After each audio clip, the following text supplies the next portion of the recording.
Sikia, kuna debate moja uwaga nyewe mnaongeleaga sana kwamba mnasema education is better than money, yaani kwamba elimu bora kuliko pesa.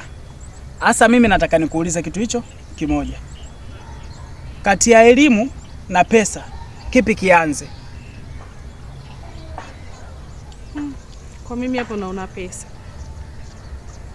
Kwa nini pesa?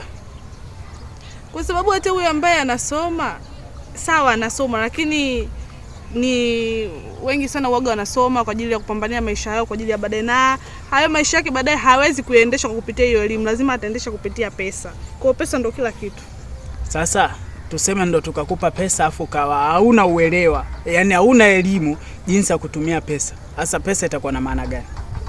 Hata wewe mwenyewe asiyejua kusoma kwenye pesa uwezi ukamdhulumu hata siku moja. Pesa kitu kingine baba yangu.